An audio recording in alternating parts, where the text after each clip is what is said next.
దేవునికి స్తోత్రములు. లైవ్లో యూట్యూబ్లో వీక్షిస్తున్న సహోదరి సహోదరులకు క్రీస్తు నామములో వందనములు. ప్రార్థన చేసుకుందాం. పరలోకమందున్న మా తండ్రి, నీ ప్రియకుమారుడు యేసుక్రీస్తు నామములో కృతజ్ఞతాస్తుతులు స్తోత్రం చెల్లించుకుంటున్నాం నాయన.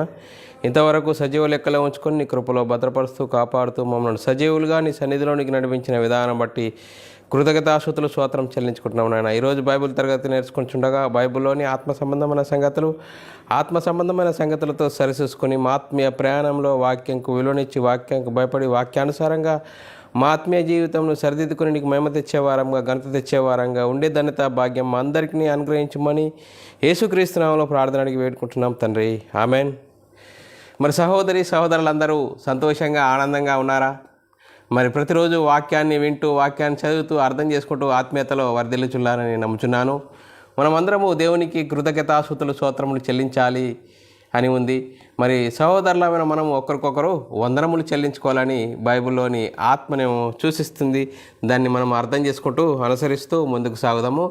ఈరోజు డిటిఎస్ క్లాస్ 12వ class, DTS class diploma in theology 12వ క్లాసు. మరి ఈ క్లాసు చెప్పబడుతుండగా ఒక వ్యక్తిని గురించి కానీ, ఒక సంస్థను గురించి కానీ, ఒక సంఘమును గురించి కానీ మాకే తెలుసు మీకు ఎవరికి తెలియదు అనే ఉద్దేశంతో మరి ఈ లేఖనాలను మరి బోధించట్లేదు. క్రీస్తు ప్రేమ మమ్మలను బలవంతం చేయటను బట్టి మేము తెలుసుకున్న సర్వసత్యాన్ని అనేకులకు తెలియజేయడానికి దేవుడు ఇచ్చిన గొప్ప భాగ్యమును బట్టి దేవునికి కృతజ్ఞతాస్తుతులు స్తోత్రాలు చెల్లించబద్ధుడనై ఉన్నాను ప్రిలారా. మరి అంశంను నేర్చుకుందాము. ఈ అంశము నేర్చుకుందాం పిల్లారా. అంశంను చాలా జాగ్రత్తగా మరి వినండి, అర్థం చేసుకోండి, నేర్చుకోండి, అనేకులకు ప్రకటించండి. ఇంత గొప్ప ధన్యత భాగ్యమును బట్టి దేవునికి కృతజ్ఞతాస్తుతులు స్తోత్రాలు చెల్లించబద్ధులమై ఉన్నాము పిల్లారా. ఈరోజు 12వ క్లాసు పిల్లారా, దత్తపుత్రత్వము అనే అంశము. ఈ అంశమును ఎందుకు నేర్చుకోవాలి అనేది మనము ఆలోచన చేసినట్లయితే పిల్లారా, మరి ఈ అంశమును ఎందుకు నేర్చుకోవాలని పరిశీలన చేసినట్టయితే బైబిల్ గ్రంథంలో మరి దత్తపుత్రత్వము అనే దాని గురించి వ్రాయబడి ఉన్నది. మరి దత్తపుత్రత్వము గురించి ఎవరిని గురించి వ్రాయబడినది? ఇజ్రాయేలుల గురించి వ్రాయబడినదా? మరి క్రైస్తవులను గురించి వ్రాయబడినదా అని మనము ఆలోచన చేద్దాం. మరి వీరిద్దరిని గురించి వ్రాయబడినదా? మరి ఏంటి అని ఎలా అర్థం చేసుకోవాలి మరి అనేది ఈరోజు మనము పరిశీలన చేద్దాం పిల్లారా. మరి లేఖనం చూసుకుందాం పిల్లారా.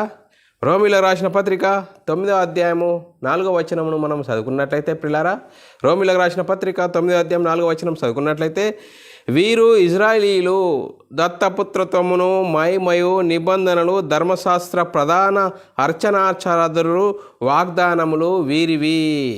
మరి చూడండి పిల్లారా, మరి పౌలు గారు రోమా సంఘానికి రాస్తున్నాడు. పిల్లారా. పౌలు గారు ఈ పత్రిక రాసే సమయానికి మరి ఇజ్రాయేలీయుడా క్రైస్తవుడా మనం ఆలోచన చేయాలి. మరి ఇజ్రాయేలీలలో నుండి మరి క్రీస్తులోనికి వచ్చాడు పిల్లారా. ఇజ్రాయేలీలలో నుండి క్రీస్తులోనికి వచ్చాడు. మరి ఇజ్రాయేలీలకున్న మహిమ, ఆ గొప్పతనమును గురించి వారికి తెలియజేస్తున్నాడు. పూర్వము ఏ విధంలో ఉన్నాము, ఆ గొప్పతనం ఏంటి అనేది దాని గురించి క్షుణ్ణంగా వారికి తెలియజేస్తున్నాడు. మరి చూడండి పిల్లారా, మనం ఆలోచన చేయాలి. మరి ఇజ్రాయేలీలకేనా మరి దత్తపుత్రత్వము ఇజ్రాయేలీలకేనా? మరి ఎలాగా మరి వర్తిస్తుంది? మరి క్రైస్తవులకు కూడా వర్తిస్తుందా? మరి అది ఎలాగా వర్తిస్తుంది అనేది మనము ఈరోజు పరిశీలన చేద్దాం పిల్లారా. మరి ఇజ్రాయేలీలకు దత్తపుత్రత్వము ఏ విధంగా వర్తిస్తుంది అనేది మనము పరిశీలన చేసినట్లయితే పిల్లారా, మనము మరి పరిశీలన చేద్దాం పిల్లారా. ఇజ్రాయేలీలకు దత్తపుత్రత్వము ఎందుకు ఇచ్చాడు అని మనం పరిశీలన చేద్దాము. మరి ఎలాగా వర్తిస్తుంది అనేది మనము ఆలోచన చేసినట్లయితే, దేవుడు అబ్రాహామునకు వాగ్దానం చేశాడు పిల్లారా. దేవుడు అబ్రాహామునకు వాగ్దానం చేశాడు. మరి ఆ వాగ్దాన సంతానం ఎవరు? యేసుక్రీస్తు. మరి యేసుక్రీస్తు వచ్చేంత వరకు ఇజ్రాయేలీలలో మరి అతిక్రమాలు జరుగుతున్నాయి. మరి అతిక్రమాలు నివారింపజేయాలంటే ఏం చేసిండు దేవుడు? మరి మోషే ద్వారా ధర్మశాస్త్రం ఇచ్చాడు పిల్లారా. మరి ఎందుకు ఇచ్చాడు? మరి అబ్రాహాము సంతానమైన యేసుక్రీస్తు వచ్చేంత వరకు అతిక్రమాలు జరుగుతున్నాయి కాబట్టి అతిక్రమాలు నివారింపజేయడానికి కోసము ధర్మశాస్త్రం ఇవ్వబడ్డది. ఆ ధర్మశాస్త్రం ఏం చేస్తుంది? ఏది తప్పు, ఏది ఏది ఏది అతిక్రమము, ఏది క్రమము అని తెలియజేస్తుంది పిల్లారా. ఆ తెలియజేసే క్రమమును బట్టి మనము ఆలోచన చేద్దాం పిల్లారా. మరి ఏమని రాయబడ్డది? మరి మన అబ్రాహాముకు వాగ్దానం చేయబడిన సంతానము భూమి మీద సమస్త జనులు ఆశీర్వదింపబడుదురు. ఏ విధంగా ఆశీర్వాదపడతారు అనేది మనము లేఖనం చదువుకున్నట్లయితే, గలతీల రాసిన పత్రిక 3వ అధ్యాయం 16వ వచనమును చదువుకున్నట్లయితే పిల్లరా, అబ్రాహామునకును అతని సంతానమునకు వాగ్దానములు చేయబడెను. ఆయన అనేకుల గురించి అన్నట్టు, చూడండి, అనేకుల గురించి అన్నట్టు నీ సంతానములకును అని చెప్పక ఒక్కని గురించి అన్నట్లే ఆ సంతానమును అనేను. ఆ సంతానము క్రీస్తు. చూడండి పిల్లరా, యేసుక్రీస్తు వచ్చేంత వరకు అతిక్రమాలు జరుగుతున్నాయి. అతిక్రమాలు నివారింపజేయడానికి కోసమే ధర్మశాస్త్రం ఇవ్వబడ్డది. ఆ ధర్మశాస్త్రం ఏం చెప్తుందంటే ఏది అతిక్రమము, ఏది క్రమము అని తెలియజేస్తుంది పిల్లారా. మరి మనం ఆలోచన చేయాలి. మరి అబ్రాహాము కుమారుడు ఎవరు? ఇస్సాకా. మరి అబ్రాహాము సంతానము అంటే వాగ్దాన సంతానం ఎవరంటే పిల్లరా, వాగ్దాన సంతానం యేసుక్రీస్తు. ఇప్పుడు అబ్రాహాము కుమారుడు ఇస్సాకు కుమారుడు మరి యాకోబుకు పుట్టిన 12 మంది ఇజ్రాయిలీలు అని పరిగణింపబడ్డది. చూడండి పిల్లరా, ఆ ఇజ్రాయిల్ అని పరిగణింపబడ్డది. ఆ ఇజ్రాయిలీలు మరి అతిక్రమాలు జరుగుతున్నాయి కాబట్టి అతిక్రమాలు నివారింపజేయడానికి కోసము మరి దేవుడు మోషే ద్వారా ధర్మశాస్త్రం ఇచ్చాడు పిల్లరా. దేవుడు మోషే ద్వారా ధర్మశాస్త్రం ఇచ్చాడు.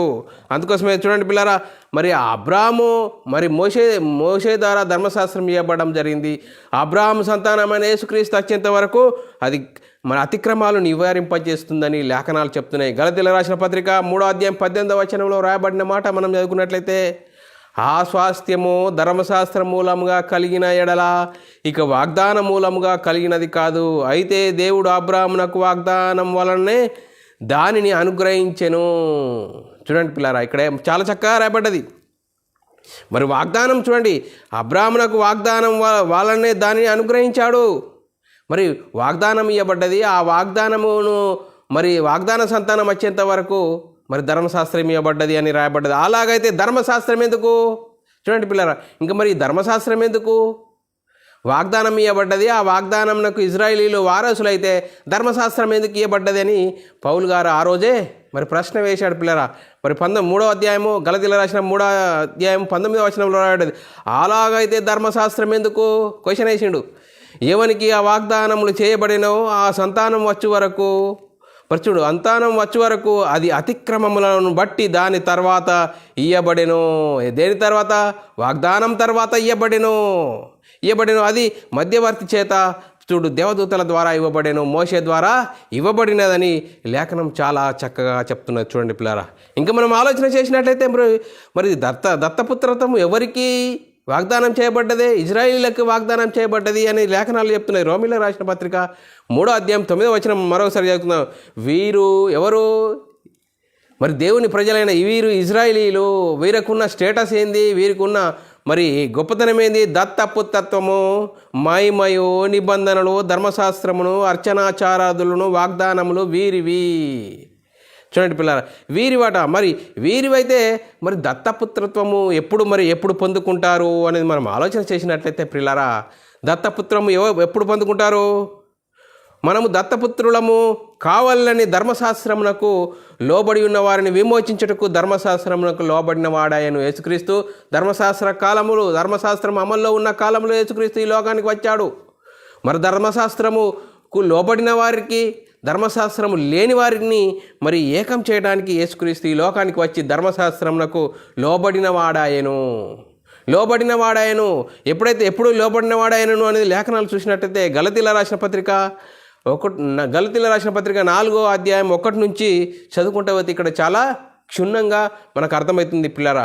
మరియు నేను చెప్పున్నదేమనగా వారసుడు. చూడండి పిల్లరా, మరి ఇజ్రాయిలీలు ఆ వాగ్దాన సంతానం దత్తపుత్రత్వమునకు వారసులై ఉన్నను ఎప్పటికి వారసులైతారు?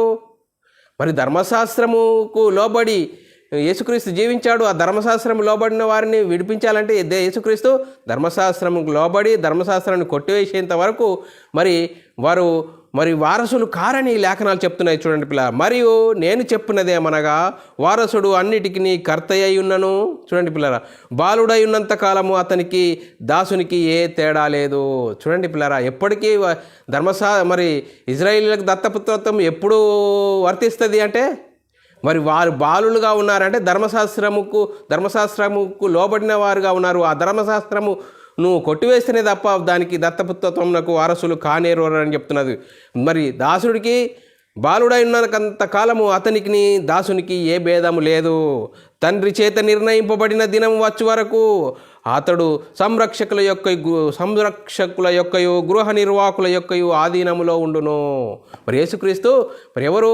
తండ్రి చేత నిర్ణయింపబడిన దినం అంటే ధర్మశాస్త్రము ఏదైతే అడ్డుగోడ ఉన్నదో ఆ అడ్డుగోడను తీసివేయడానికి యేసుక్రీస్తు ధర్మశాస్త్రముకు లోబడిన వాడే ధర్మశాస్త్రం అనుసరించి ధర్మశాస్త్రం కొట్టివేశాడు. అప్పుడు దత్తపుత్రత్వమునకు మరి ఇజ్రాయేలీలు వారసులు అవుతారని లేఖనాలు చెప్తున్నాయి. చూడండి పిల్లరా, ఇంకా 3, 4, 5, 6 వచనాలు చదువుకుందాం.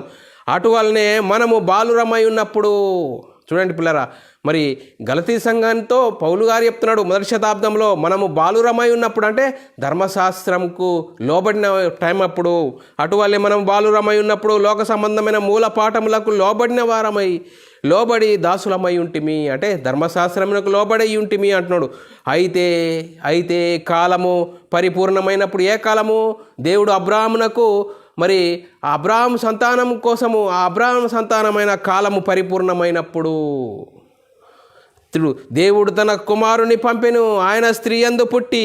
చూడండి, మనము దత్తపుత్రత్వములము కావాలనియో ధర్మశాస్త్రమునకు లోబడి ఉన్న వారిని విమోచించుటకు ధర్మశాస్త్రమునకు లోబడిన వాడాయేను. చూడండి పిల్లరా, ధర్మశాస్త్రమునకు లోబడిన వాడాయేను అని లేఖనాలు చెప్తున్నాయి. మరియు మీరు కుమారులై ఉన్నందున నాయన తండ్రి అని మొర్రపెట్టు తన కుమారుని ఆత్మను దేవుడు మన హృదయములలోనికి పంపెను. చూడండి పిల్లరా, ఏ విధంగా మనం ధర్మశాస్త్రమునకు లోబడిన వారమై ఉన్నప్పుడు మన పరిస్థితి ఏంది?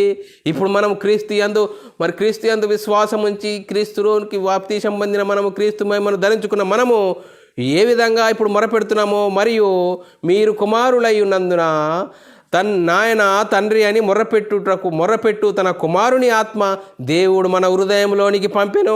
కాబట్టి నీవిక దాసుడవు కావు, కుమారుడవైతే దేవుని ద్వారా వారసుడవు. చూడండి పిల్ల, దేవుని ద్వారా వారసుడవు. ఆ వారసుడు ఎప్పుడు? అప్పుడు ఆ దత్తపుత్రత్వమునకు వారసుడవు అవుతావు అని లేఖనాలు చెప్తున్నాయి. చూడండి పిల్ల, ఇప్పటి వరకు మనము ఏం నేర్చుకున్నాము? ఇజ్రాయేలీలు దత్తపుత్రమునకు ఎలా మరి వారసులయ్యారు, ఎలా పొందుకున్నారు అనేది మనము ఇంతవరకు నేర్చుకున్నాం ప్రియులారా. ఇంతవరకు నేర్చుకున్నాము. ఇప్పుడు మనల్ని గురించి మనము ఆలోచన చేద్దాం ప్రియులారా. మనల్ని గురించి చూడండి పిల్లరా, మనల్ని గురించి మనము ఆలోచన చేద్దాము ప్రియులారా. ఇజ్రాయేలీలకు ధర్మశాస్త్రం ఇవ్వబడ్డది, కానీ మనకు ధర్మశాస్త్రం ఇవ్వబడ్డదా? లేదు ప్రియులారా. మరి ధర్మశాస్త్రం ఇవ్వబడలేదు మనము అన్యులమైన మనము క్రీస్తునందు విశ్వాసం ఉంచి మరి క్రీస్తు ద్వారా మనం క్రైస్తవులమయ్యాము. చూడండి పిల్లరా, మనం ఆలోచన చేసినట్లయితే మరి ఈరోజు మరి ఆలోచన చేసినట్లయితే మన గురించి మనం ఆలోచన చేసినట్లయితే మనం ఇజ్రాయేలీలము కాము, క్రీస్తునందు విశ్వాసం ఉంచి క్రైస్తవులమయ్యాము. మరి అన్యజనులైన మనము మరి క్రీస్తునందు విశ్వాసం ఉంచి మరి క్రీస్తు ద్వారా మరి దేవునికి కుమారులయ్యాము. ఈ దత్తపుత్రత్వమును కూడా మనము వారసులమయ్యాము. ఎలా అయ్యాము అనేది మనం ఆలోచన చేయాలి. మరి చాలామంది ఏమని చేస్తున్నారు? మరి చాలామంది బోధకులు ఏం బోధిస్తున్నారు? మరి వాగ్దానములు కేవలము ఇజ్రాయేలీలవే, మనవి కావు అంటున్నారు. ఇజ్రాయేలీలవే, అన్నీ వాళ్ళకు సంబంధించినవి, మనకు కావు అంటున్నారు. ఎలా కావు? చూడండి పిల్లరా, మరి ఎలా కావు? మనం ఆలోచన చేయాలి. మరి ఆ వాళ్ళకు సంబంధించినవి అని చెప్తున్న పరిస్థితి. మరి దేవుడు చేసిన వాగ్దానము అన్యజనులకు ఎలా వర్తిస్తుంది? మరి అబ్రాహాముకు వాగ్దానం ఎప్పుడు చేయబడ్డది? సున్నతి కాకముందా, సున్నతి అయిన తర్వాతన వాగ్దానం చేయబడ్డది? మనం ఆలోచన చేయాలి. చూడండి పిల్లరా, వాగ్దానం ఎప్పుడు చేయబడ్డది? అందుకోసమే అన్యజనులు కూడా వారసులు అవుతారు అని లేఖనాలు చెప్తున్నాయి పిల్లరా. రోమిలకు రాసిన పత్రిక 9వ అధ్యాయం 5వ వచనం చదువుకున్నట్లయితే, రోమిలకు రాసిన పత్రిక 9వ అధ్యాయం 5వ వచనము, పితరులు వీరువారు శరీరమును బట్టి క్రీస్తు వీరిలో పుట్టెను. మరియు పితరులు ఎవరు వారట? ఇజ్రాయేలీలు. శరీరమును బట్టి క్రీస్తు వీరిలో పుట్టెను అని చెప్తున్నాడు. అంతేకాకుండా గలతీయులకు రాసిన పత్రిక 3వ అధ్యాయం 8వ వచనంలో రాయబడ్డది ఎవరిని గురించి? అన్యజనులు కూడా నీతిమంతులు అవుతారని. దేవుడు విశ్వాసం మూలముగా అన్యజనులు నీతిమంతులుగా తీర్చునను లేఖనము ముందుగా చూసి నీ యందు అన్యజనులందరూ ఆశీర్వదింపబడదురు అని. మరి అబ్రాహామునకు సువార్త ముందుగా ప్రకటించబడెను. ఎప్పుడు సువార్త ప్రకటించబడ్డది అబ్రాహాముకు? సున్నతి పొందిన తర్వాతన. మరి సున్నతి పొందకముందే అబ్రాహాముకు వాగ్దానం చేయబడ్డది అని లేఖనాలు చెప్తున్నాయి. చూడండి పిల్లరా, అపొస్తలుల కార్యము 3వ అధ్యాయం 25వ వచనంలో రాయబడ్డది. ఆ ప్రవక్తలకు దేవుడు అబ్రాహాముతో నీ సంతానమందు భూలోక వంశములన్నీ ఆశీర్వదింపబడునని చెప్పి, చూడండి పిల్లరా, భూలోక వంశములన్నీ ఆశీర్వదింపబడునని చెప్పి మీ పితరులు చేసిన నిబంధనకు మీరు వారసులై ఉన్నారు.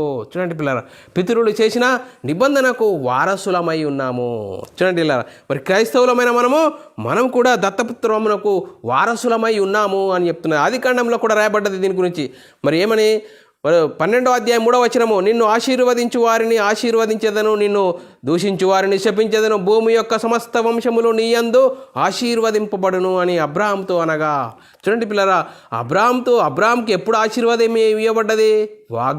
మరి సున్నతి పొందకముందా? సున్నతి పొందిన తర్వాత? సున్నతి పొందకముందుకు. అందుకోసమే అబ్రాహాము అందరికీ, మరి అబ్రాహాముకు విశ్వాసులకు తండ్రి అన్నాడు. చూడండి పిల్లరా, అబ్రాహాము ఏ కాలంలో వాగ్దానం చేశాడు? మరి ఏ స్థితి అందు మరి వారికి అబ్రాహాముకు వాగ్దానం చేయబడ్డది? సున్నతి పొందకముందుకా, సున్నతి పొందిన తర్వాతనంటే? సున్నతి పొందకముందా అని లేఖనాల్లో చాలా చక్కగా మరి వాక్యం సెలవిస్తుంది పిల్లరా. రోమిలకు రాసిన పత్రిక 4వ అధ్యాయము 7 నుంచి మనం చదువుకుంటే ఇలా చాలా చక్కగా మనకు అర్థమవుతుంది పిల్లరా. ఏలయనగా తన అతిక్రమములకు పరిహారము నొందినవాడు, తన పాపమునకు ప్రాయశ్చిత్తము నొందినవాడు ధన్యుడు. చూడండి పిల్లరా, తన అతిక్రమములకు పరిహారము నొందినవాడు, తన పాపమునకు ప్రాయశ్చిత్తము నొందినవాడు ధన్యుడు. ప్రభు చేత నిర్దోషి అని ఎంచబడినవాడు ధన్యుడు. అంతేకాదు, ఇంకా మనం చదువుకుందాం. ఈ ధన్యవచనము సున్నతి గల వారిని గురించి చెప్పబడినదా? సున్నతి లేని వారిని గురించి కూడా చెప్పబడినదా? అబ్రాహాము యొక్క విశ్వాసము అతనికి నీతి అని ఎంచబడనుచున్నాము కదా. మంచిది. అది ఏ స్థితి యందు ఎంచబడేనో? చూడండి, అది ఏ స్థితి యందు ఎంచబడేను? సున్నతి కలిగి ఉన్నప్పుడా? సున్నతి లేనప్పుడా? సున్నతి కలిగి ఉన్నప్పుడు కాదు, సున్నతి లేనప్పుడే వాగ్దానం చేయబడ్డది. మరియు సున్నతి లేని వారైనను నమ్మిన వారందరికీ అతడు తండ్రి అగుటకు వారికి నీతి ఆరోపించుటకై అతడు సున్నతి పొందకమునుపు అతనికి కలిగిన విశ్వాసం వలన నీతికి ముద్రగా సున్నతి అను గుర్తు ఇయ్యబడ్డది. చూడండి పిల్లారా, మరి ఎంత చక్కగా లేఖనాలు చెప్తున్నాయి. ఇంకా 12వ వచనం, మరియు సున్నతి గల వారికి తండ్రి అగుటకు అనగా సున్నతి మాత్రము పొందిన వారుగాక మన తండ్రి అయిన అబ్రాహాము సున్నతి పొందక మునుపు అతనికి కలిగిన విశ్వాసం యొక్క అడుగు జాడలయందు నడుచుకొని వారికి తండ్రి అగుటకు అతడు ఆ గుర్తు పొందెను. చూడండి పిల్లరా, అబ్రాహాముకి ఎప్పుడు వాగ్దానం చేయబడ్డది? సున్నతి పొందకముందు వాగ్దానం చేయబడ్డది. ఆ సున్నతి గుర్తు నీతి గలవాడని సున్నతి గుర్తు అనేది ఇవ్వడం జరిగింది. మరి దేవుడు అబ్రాహాముకు వాగ్దానం చేశాడు. అబ్రాహాము సంతానం కావాలంటే చూడండి పిల్లరా, మరి విశ్వాసం ద్వారానే అబ్రాహాముకు వారసులు ఏమవుతామని లేఖనాలు చెప్తున్నాయి. ఆ దత్తపుత్రమునకు వారసులు ఎప్పుడు అవుతాము? చూడండి పిల్లరా, లేఖనాలు ఏ విధంగా చెప్తున్నాయి. మరి ఇంత గొప్ప భాగ్యము మరి లేఖనాల్లో మనకు రాయబడ్డది. దత్తపుత్రత్వము ఎప్పుడు ఇజ్రాయేలు పొంది తీసుకున్నారు? మరి యేసుక్రీస్తు ధర్మశాస్త్రము కాలంలో, అమల్లో ఉన్న కాలంలో వారికి దత్తపుత్రత్వము అనుగ్రహించే అవకాశము లేదు. అందుకోసం యేసుక్రీస్తు ధర్మశాస్త్రము లోబడిన వారికి ధర్మశాస్త్రమును అనుసరించి కొట్టివేసి అప్పుడు ధర్మశాస్త్రానికి వారసులయ్యారు. మనము డైరెక్ట్గా అన్ని జనులైన యేసుక్రీస్తు యందు విశ్వాసం ఉంచి యేసుక్రీస్తు దేవుని కుమారుడు, యేసుక్రీస్తు ప్రభు అని విశ్వసించి యేసుక్రీస్తు నామములో బాప్తిసం పొందిన మనము మరి తండ్రికి మరి యేసుక్రీస్తు ద్వారా సహోదరులమయ్యాము. దేవునితో మరి గొప్ప భాగ్యాన్ని, దేవునికి వారసులమయ్యే గొప్ప భాగ్యము, ఆ దత్తపుత్రము పొందుకునే భాగ్యము మనకు కలిగింది అని లేఖనాలు చెప్తున్నాయి. కాబట్టి విశ్వాస సంబంధులే అబ్రాహామునకు కుమారులని వ్రాయబడ్డది. ఎప్పుడట? విశ్వాస సంబంధులే అబ్రాహామునకు కుమారులని వ్రాయబడ్డది. గలతీయులకు రాసిన పత్రిక 3వ అధ్యాయము 6, 7, 8 వచనాల్లో చాలా చక్కగా రాయబడ్డది. అబ్రాహాము దేవుని నమ్మెను, అది అతనికి నీతిగా ఎంచబడెను. కాబట్టి విశ్వాస సంబంధులే అబ్రాహాము కుమారులని తెలుసుకొనుడి. ఎవరట? విశ్వాసం ద్వారానే అబ్రాహాముకు కుమారులని తెలుసుకునుడి. దేవుడు విశ్వాసం మూలముగా అన్యజనులను నీతిమంతులుగా తీర్చునని లేఖనం ముందు చూసి నీ అన్యజనులందరూ ఆశీర్వదింపబడునని అబ్రాహామునకు సువార్త ముందుగా ప్రకటించబడెను. చూడండి పిల్లలు, అబ్రాహామునకు ముందుగా సువార్త ప్రకటించబడ్డది అని లేఖనాల్లో చాలా చక్కగా రాయబడ్డది. మరి అంతేకాదు, ఇంకా మనం ఆలోచన చేసినట్లయితే చూడండి పిల్లరా, గలతీయులకు రాసిన పత్రిక 3వ అధ్యాయం 13వ వచనంలో రాయబడ్డది. ఆత్మను గురించిన వాగ్దానము విశ్వాసం వలన మనకు లభించినట్లు, ఆత్మను గురించిన వాగ్దానము విశ్వాసం ద్వారా లభించినట్లు అబ్రాహాము పొందిన ఆశీర్వచనము క్రీస్తు యేసు ద్వారా అన్యజనులకు కలుగుటకై క్రీస్తు మన కోసము శాపమై మనల్ని ధర్మశాస్త్రం యొక్క శాపము నుండి విమోచించెను. చూడండి పిల్లరా, ధర్మశాస్త్రం ఏం చేసింది? వీరు అన్యజనులు, వీరు దేవుని జనులు అని ఆ మధ్య గోడను తీసివేయడానికి యేసుక్రీస్తు ధర్మశాస్త్రమునకు లోబడిన వాడైను. ఆ ధర్మశాస్త్రంను కొట్టివేయాలంటే ధర్మశాస్త్రం అనుసరించి కొట్టివేయడం ద్వారా మరి ఇరువురు ఏకమయ్యారు. ఆ గొప్ప భాగ్యానికి మరి యేసుక్రీస్తు ద్వారా మరి గొప్ప భాగ్యము అందరికీ కలిగిందని లేఖనాలు చెప్తున్నాయి. చూడండి పిల్లరా, మరి అప్పుడు వీరందరూ అబ్రాహాము సంతానమై ఉందరు. మరి అబ్రాహాము యొక్క వారసులు అవుతారు. ఎప్పుడు?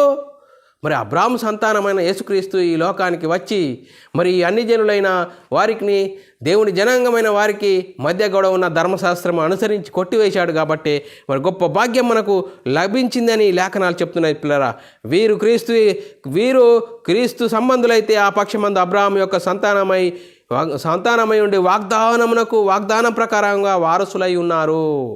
చూడండి పిల్లరా, వాగ్దాన ప్రకారంగా వారసులై ఉన్నారు అని లేఖనాల్లో చాలా చక్కగా రాయబడ్డది. గలతీయులకు రాసిన పత్రిక 3వ అధ్యాయం 26, 27, 28 వచనాల్లో రాయబడ్డది. మరి ఏమని రాయబడ్డది చూద్దాం పిల్లరా. యేసుక్రీస్తునందు మీరందరూ విశ్వాసం వల్లనే దేవుని కుమారులై ఉన్నారు. ఎప్పుడట? యేసుక్రీస్తునందు మీరందరంటే అక్కడ చూడండి, పౌలు గారు గలతీ సంఘంతో రాయబడ్డారు. గలతీ సంఘంతో ఏమని చెప్తున్నారు? మీరందరూ, భూమి మీద ఉన్న వారందరూ. ఇప్పుడు యూదుడు, గ్రీకు దేశస్థుడు ఎవడు లేరు, నేను పెద్దోడిని అని చెప్పడానికి వీల్లేదు అని లేఖనాల్లో పౌలు గారు చాలా చక్కగా మరి వివరిస్తున్నాడు. చూడండి పిల్లరా, ఇంకా అంత వచనం, క్రీస్తులోనికి బాప్తీసం పొందిన మీరందరూ క్రీస్తును ధరించుకొని ఉన్నారు. చూడండి పిల్లరా, క్రీస్తులోనికి బాప్తీసం పొందిన మీరందరూ క్రీస్తును ధరించుకొని ఉన్నారు. ఇందులో యూదుడని, గ్రీకు దేశస్థుడని లేదు, దాసుడని, స్వతంత్రుడని లేదు, పురుషుడని, స్త్రీ అని లేదు. యేసుక్రీస్తునందు మీరందరూ ఏకంగా ఉన్నారు. ఇక్కడికి వచ్చి ఇంకా నేను పెద్దోడిని, నేను యూదుని అని చెప్పడానికి వీలు లేదు. అందరూ ఇప్పుడు అన్యజనులైతే మరి యేసుక్రీస్తు యొద్దకు రావాలి. యేసుక్రీస్తు యొద్దకు వచ్చి యేసుక్రీస్తు దేవుని కుమారుడు, యేసుక్రీస్తు ప్రభు అని విశ్వసించి యేసుక్రీస్తు నామంలో బాప్తీసం పొందితేనే అప్పుడు నువ్వు క్రీస్తును ధరించుకుంటావు, క్రీస్తు మహిమను తెలుసుకుంటావు, క్రీస్తు మహిమలోనికి వస్తావు. దేవునికి వారసులు అయ్యే గొప్ప భాగ్యము, గొప్ప ధన్యత. చూడండి పిల్లరా, అంతేకాదు, మీరు క్రీస్తు సంబంధులైతే ఆ పక్షమందు అబ్రాహాము యొక్క సంతానమై ఉండి వాగ్దానమునకు వారసులు.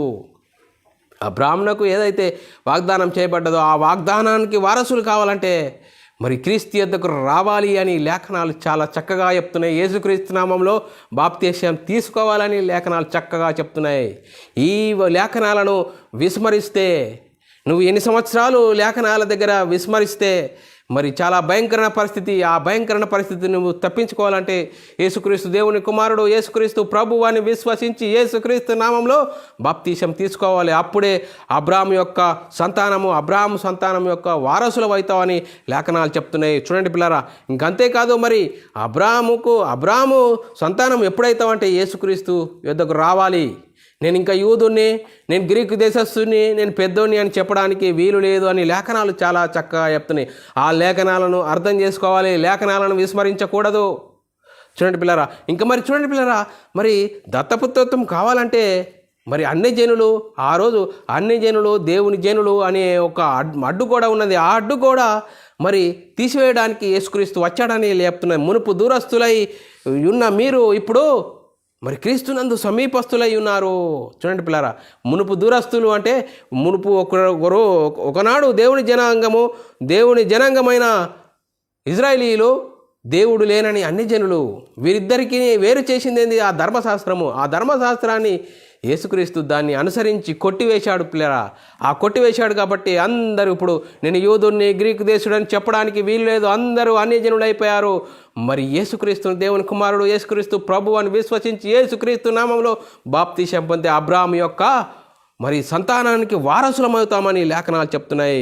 మరి ఎఫెసీయులకు రాసిన పత్రిక 2వ అధ్యాయము 11 నుంచి మనం చదువుకుంటే చాలా చక్కగా అర్థమవుతుంది. చూడండి, కాబట్టి మునుపు శరీర విషయంలో అన్యజనులై ఉండి శరీరమందు చేతితో చేయబడిన సున్నతి గలవారు అనబడిన వారి చేత సున్నతి లేనబడిన మీరు ఆ కాలమందు ఇజ్రాయేలుతో సహపరులు కాక పరదేశులను, వాగ్దాన నిబంధనలు లేని పరజనులను, నిరీక్ష లేని వారును, లోకమందు దేవుడు లేని వారును క్రీస్తుకు దూరస్తులై ఉంటిరని మీరు జ్ఞాపకం చేసుకునుడి అని ఎఫెసీ సంఘంతో పౌలు గారు చెప్తున్నాడు.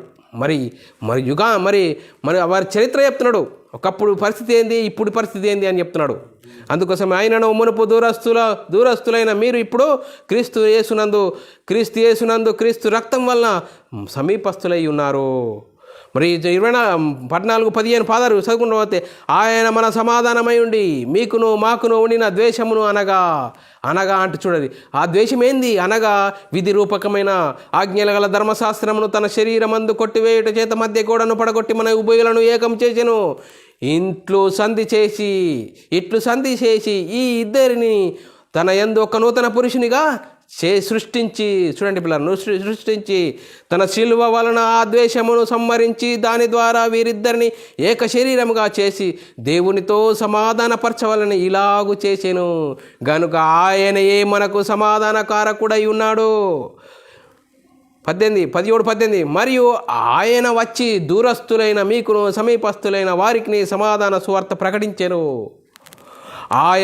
ఆయన ద్వారానే మనము ఉభయులం ఒక్క ఆత్మయందు తండ్రి సన్నిధికి చేరుచున్నాము. 19వ వచనం, కాబట్టి మీరిక మీదట పరజనులు పరదేశులై ఉండక పరిశుద్ధులతో ఏకపట్టణస్తులు దేవుని ఇంటివారు. చూడండి పిల్లరా, గొప్ప భాగ్యము యేసుక్రీస్తు ద్వారా దేవుని ఇంటివారయ్యే గొప్ప భాగ్యమును మనము అర్థమవుతుందా? చూడండి పిల్లరా, బైబిల్లోని ఆత్మ సంబంధమైన సంగతులతో మనం పరిశీలన చేసినప్పుడు, ఆలోచించినప్పుడు మరి చూడండి పిల్లరా, ఎంత గొప్ప భాగ్యం ఉన్నది. ఆ భాగ్యం మనకు అర్థమవుతుందా? మనకు అర్థం కాకుండా వారి సాతానుడు మనోనేత్రాలకు గుడితనం కలగజేసి మరి యేసుక్రీస్తుని గురించి తెలుసుకోలేకుండా మరి యేసుక్రీస్తు నామములో బాప్తీసం తీసుకోవాలని లేఖనాలు చెప్తున్నా మరి ఎక్కడనో ఆగిపోయి అక్కడనే మరి బైబిల్ చదువుతున్నారు, బైబిల్ బోధిస్తున్నారు, కానీ వాస్తవాలు తెలుస్తట్లేదు, ఆత్మ సంగతులు అర్థం కావట్లేదు. చూడండి పిల్లరా, మరి ఎంత భయంకరమైన పరిస్థితి. మరి చూడండి పిల్లరా, మరి ఇప్పుడు మనం ఏం చేయాలి? ఆ దత్తపుత్రత్వం పొందుకోవాలంటే ఏం చేయాలి? చూడండి పిల్లరా, రక్షణ సువార్తను వినాలి, క్రీస్తునందు విశ్వాసం ఉంచాలి. యేసుక్రీస్తు దేవుని కుమారుడని మనము నమ్మాలి, ప్రభు అని నమ్మి యేసుక్రీస్తు నామములో బాప్తీసం పొందాలి. అప్పుడు దత్తపుత్రత్వమునకు ఆ మహిమకు వారసులమైతామని లేఖనాలు చాలా చక్కగా మరి మనకు బోధిస్తున్నాయి. ఆ బోధిస్తున్న విధానము మనకు అర్థమవుతుందా లేదా? మనం తీసుకున్న బాప్తీసము యేసుక్రీస్తు నామములో బాప్తీసం తీసుకున్నామా లేదా అనేది ఈ లేఖనాలను బట్టి మనము దయచేసి ఆలోచన చేయండి, అర్థం చేసుకోండి.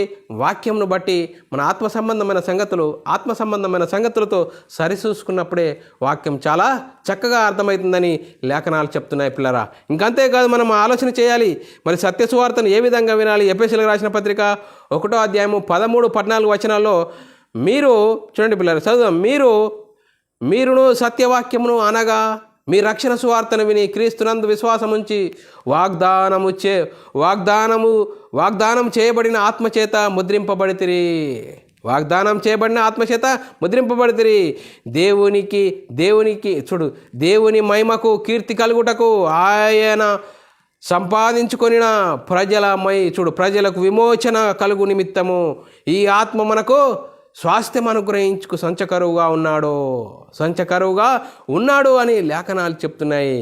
ఎంత చక్కటి భాగ్యము. ఈ భాగ్యమును మనం అర్థం చేసుకోవాల్సిన అవసరము ఎంతైనా ఉంది. మరి యేసుక్రీస్తు యందు రక్షణ సువార్తను విని మనం యేసుక్రీస్తు యందు విశ్వాసం ఉంచి యేసుక్రీస్తు దేవుని కుమారుడు, యేసుక్రీస్తు ప్రభు అని విశ్వసిస్తే మరి ఏమని కలుగుతుందేట? ఆ స్వాస్థ్యము చూడండి, దేవుని మహిమకు కీర్తి కలుగునట్లు ఆయన సంపాదించుకొనిన ప్రజలకు విమోచనము కలుగు నిమిత్తము ఈ ఆత్మ మనకు స్వాస్థ్యమునకు సంచకరువుగా ఉన్నాడు అని లేఖనాలు చెప్తున్నాయి. సంచకరువుగా ఉన్నాడైతే అప్పుడు మనము ఎలాంటి భాగ్యం పొందుకుంటామట? దేవుని చేత చూడండి, దేవుని కుమారులము, దేవునికి వారసులమైతామని లేఖనాలు చెప్తున్నాయి. రోమీయులకు రాసిన పత్రిక 8వ అధ్యాయము 14 వచనములో చదువుకున్నట్లయితే, దేవుని ఆత్మచేత ఎందరు నడిపింపబడుదురో వారందరూ దేవుని కుమారులై ఉందురు. చూడండి, ఇలా లేఖనాలకు లోబడి లేఖనాలను అర్థం చేసుకుని లేఖనాల ప్రకారంగా మన జీవితాలు ఉంటే ఏమైతాట? దేవుని చేత ఎందరూ నడిపింపబడుదురో వారందరూ దేవుని కుమారులై ఉన్నారు. దేవుని కుమారులయ్యే గొప్ప భాగ్యము. మరి చూడండి పిల్లల, దత్తపుత్రత్వమును పొందుకునే గొప్ప భాగ్యము. చూడండి పిల్లరా, ఎంత లేఖనాలు ఏ విధంగా చెప్తున్నాయి. మరి చూడండి, లేఖనాలను మనం అర్థం చేసుకోవాల్సిన అవసరము ఎంతైనా ఉంది. మరి గలతీయులకు రాసిన పత్రిక 4వ అధ్యాయము 6-7 వచనాల్లో చాలా చక్కగా రాబడ్డది. మరియు మీరు కుమారులై ఉన్నందున తండ్రి అని మొర్రపెట్టుచు తన కుమారుని ఆత్మను దేవుడు మన హృదయంలోనికి పంపెను. కాబట్టి నీవిక దాసుడవు కావు, కుమారుడవైతే దేవుని ద్వారా వారసుడవు. చూడండి పిల్లరా, దేవుని ద్వారా వారసుడవు. ఆ వారసుడవయ్యే గొప్ప భాగ్యము మనకు అర్థం కాకుండా చేస్తున్నాడు సాతాను. చూడండి పిల్లరా, అనేకులను వాడికి నీతి పరిచారకుల వేషం వేసుకొని సంఘంలో జొరబడ్డారు. మరి చూడండి పిల్లరా, సంఘంలో జొరబడి యేసుక్రీస్తు నామంలో బాప్తీసం తీసుకోవాలని లేఖనాలు సూచిస్తున్నాయి, లేఖనాలు బోధిస్తున్నాయి. లేఖనాలను అర్థం చేసుకోవడం లేదు ఈరోజు. మరి ఏంటి భయంకరమైన పరిస్థితిలో మరి నేటి క్రైస్తవ సమాజం ఉన్నదో మనం లేఖనాలను బట్టి మనము అర్థం చేసుకోవచ్చు. చూడండి పిల్లరా, మనం దేవుని పిల్లలమైతే ఆత్మ తానే, చూడండి పిల్లల, దేవుని పిల్లలమైతే ఆత్మ తానే మనతో కూడా సాక్ష్యం ఇచ్చుచున్నాడు. ఏమని సాక్ష్యం ఇచ్చుచున్నాడు? మనము పిల్లలమైతే వారసులము, అనగా దేవుని వారసులము, క్రీస్తుతో కూడా మహిమ పొందుటకు ఆయనతో శ్రమపడినేలా క్రీస్తుతోటి వారసులం ఎప్పుడైతే మాట రోమీయులకు రాసిన పత్రిక 8వ అధ్యాయము 15-17 వచనాల్లో చాలా చక్కగా రాయబడ్డది. ఏలైనగా మరలా భయపడుటకు మీరు దాస్యపు ఆత్మను పొందలేదు, కానీ మనము భయపడే అవసరం లేదు. ఎందుకంటే మీరు దత్తపుత్రత్వమును పొందితిరి. ఆ ఆత్మ కలిగిన వారమై మనము అబ్బా తండ్రి అని మొరపెట్టుచున్నాము. మనము దేవుని పిల్లలమని ఆత్మ తానే తన ఆత్మతో కూడా సాక్ష్యం ఇచ్చుచున్నాడు. మనకు సాక్ష్యం ఇచ్చుచున్నాడట. చూడండి పిల్లరా, మరి చూడండి, మనం పిల్లలమైతే వారసులము, అనగా దేవుని వారసులము, క్రీస్తుతో కూడా మహిమ పొందుటకు ఆయనతో కూడా శ్రమపడినేలా క్రీస్తుతోటి వారసులము. చూడండి పిల్లరా, క్రీస్తుతోటి వారసులము. ఇంత గొప్ప భాగ్యాన్ని మనకు అర్థం కాకుండా మరి దత్తపుత్రత్వము అంటే ఏంటి? దత్తపుత్రత్వం ఎవరికి ఇవ్వబడ్డది? ఎప్పుడు ఇవ్వబడ్డది?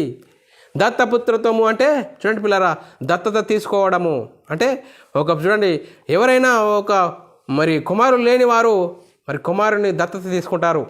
ఆ దత్తత తీసుకునేవారు మరి వారికి ఉన్న వారసత్వాలన్నీ ఆ తీసుకునే వారికి మరి చెందవలసిన అవసరం ఎంతైనా ఉంది. ఆ వారి పాత లెక్కల్లో ఉన్న అవన్నీ రద్దయిపోతాయి. ఎవరైతే దత్తత తీసుకుంటారో ఆ దత్తత తీసుకునే వారి వారసత్వమే కానీ వారి ఆస్తులే కానీ వీరికి సంక్రమిస్తాయి. వీరు కుమారుడైతారు, ఆయన తండ్రి అవుతాడు. అది దత్తపుత్రత్వము అంటే పిల్లరా. దత్తపుత్రత్వము అంటే చూడండి పిల్లరా, ఒకనాడు దేవుని ఇజ్రాయేలీలకు దత్తపుత్రత్వము ఇవ్వబడ్డది. కానీ అది ఎవరికి వారు బాలురైనంత వరకు వారికి దత్తపుత్రము పొందుకోవడానికి వీలు లేదు. మరి ఎప్పుడు పొందుకున్నారు అంటే చూడండి పిల్లరా, ధర్మశాస్త్రము ఎవరిని అన్ని జనులు మరి దేవుని జనులు అని వేరుపరిచిన వారిని వేర్పరిచింది కాబట్టి ఆ ధర్మశాస్త్రముకు మరి లోబడిన వారిని లోబడి ధర్మశాస్త్రం లేని వారిని ఇరువురిని ఏకం చేయడానికి యేసుక్రీస్తు ధర్మశాస్త్రానికి లోబడిన వాడాయను. ఆ ధర్మశాస్త్రం అనుసరించాడు, కొట్టివేశాడు. ఆ కొట్టివేసినప్పుడు అందరూ మరి ధర్మశాస్త్రానికి ఆ దత్తపుత్రత్వముకు ఆ మహిమకు వారసులు. మరి చూడండి పిల్లరా, అప్పుడు మరి అన్ని జనులైన వారు కూడా మనం కూడా క్రీస్తునందు విశ్వాసం ఉంచి యేసుక్రీస్తు దేవుని కుమారుడు, యేసుక్రీస్తు ప్రభు అని విశ్వాసం ఉంచి మనం యేసుక్రీస్తు నామములో బాప్తిసం పొందినప్పుడు మరి ఆ దత్తపుత్రత్వమునకు ఆ మహిమకు వారసులమయ్యామని లేఖనాలు సూచిస్తున్నాయి, లేఖనాలు సూచించాయి పిల్లరా. మరి ఎంత గొప్ప భాగ్యము మనకు అర్థమవుతుందా? మరి కొంతమంది మరి దత్తపుత్రత్వము ఇజ్రాయిల్లోకి ఇవ్వబడ్డది, మనకు కాదని చెప్తున్నారు. వారికి ఏం అర్థమైంది అంటే వారు పైపైననే ఆలోచన చేస్తున్నారు. సత్యమైనది బహుదూరముగాను బహులోతుగా ఉన్నది. అందుకోసమే ఆత్మ సంబంధమైన సంగతులతో మనం సరిచూస్తున్నాము. అందుకోసమే లేఖనాలు పరిశీలన చేస్తున్నాము. DTH class, diploma in theology, మరి థియాలజీ ద్వారా లేఖనాలు ఏది మాట్లాడినా లేఖన ఆధారంతో మేము బోధిస్తున్నాము, మేము తెలుసుకున్నాము, అనేకులకు తెలియజేస్తున్నాము. దేవుడిచ్చిన గొప్ప ధన్యత.